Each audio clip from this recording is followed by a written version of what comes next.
மன்னார் மாவட்டத்திலே கடந்த சில நாட்களாக நீடித்த அசாதாரண நிலைமை தற்பொழுது இயல்பு நிலைக்கு மாறிக்கொண்டிருக்கின்றது. இன்றைய தினத்திலிருந்து வானம் ஓரளவுக்கு தெளிவான மூட்டத்துடன் காணப்படுகிறது. இன்றைய நிலையிலே மொத்தமாக மன்னார் மாவட்டத்தில் 24,313 குடும்பங்களைச் சேர்ந்த 79,946 பேர் பாதிக்கப்பட்டிருக்கிறார்கள் இந்த அசாதாரண சூழ்நிலை காரணமாக.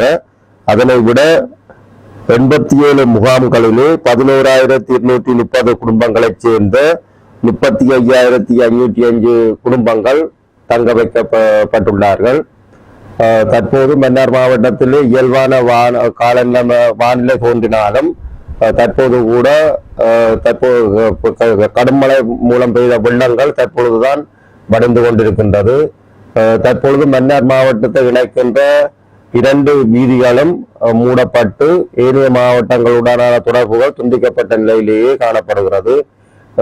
யாழ்ப்பாண மாவட்டத்தை இணைக்கின்ற A32 வீதியும் அதே போன்று மன்னார் வவுனியா வீதியும் தற்போது கூட பொதுமக்கள் பயணம் செய்ய முடியாத அளவுக்கு நீர் நிரம்பிய நிலையிலேயே காணப்படுகிறது.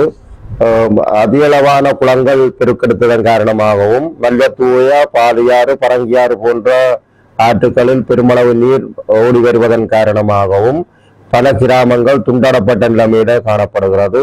அந்த வகையில் தனித்து விடப்பட்ட 250க்கும் மேற்பட்ட மக்களை மீட்கின்ற பணிகளும் இன்றைய தினம் முன்னெடுக்கப்பட்டு வருகிறது. அந்த வகையிலே மன்னார் மாவட்டத்தின் மல்லத்தூயாவில் அமைந்துள்ள தேக்கம் தொங்கு பாலத்தருகிலே கடந்த 2 நாட்களாக தரித்திருந்த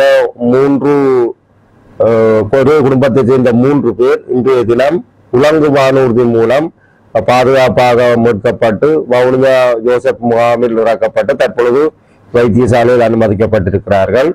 இதனை விட ஏனைய கூராய் பகுதியிலே சீதிவிநாயகபுரத்திலே அமைந்திருக்கின்ற அதே போன்று வீட்டு கூரையிலும் தங்கியிருந்த 40 பேர் இன்றைய தினம் நீர்மட்டம் குறைந்ததன் காரணமாக ஒரு மனத்திட்டில் தங்கியிருக்கின்ற பொழுதும் அவர்களை மீட்கின்ற பணி இன்றைய தினமும் மழை காரணமாக விமானப்பட உலங்கு வானூர்தி மூலம் மீட்பது தடப்பட்டிருக்கின்றது.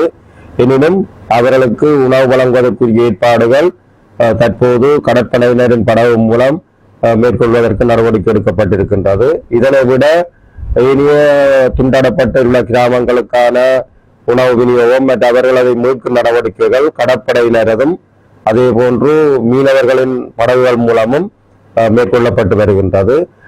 தற்பொழுது இந்த அசாதாரண சூழ்நிலையால் பாதிக்கப்பட்ட அனைத்து குடும்பங்களுக்கும் அவர்கள் முகாமில் தங்கியிருந்தால் என்ன, அவர்கள் உறவினர் மற்றும் தங்கள் சொந்த வீடுகள் தங்கியிருந்தாலும் மழை காரணமாக பாதிக்கப்பட்டிருப்பின் அனைத்து குடும்பங்களுக்கும் இப்பொழுது சமைத்த உணவுகள் வழங்கப்பட்டு அதன் 3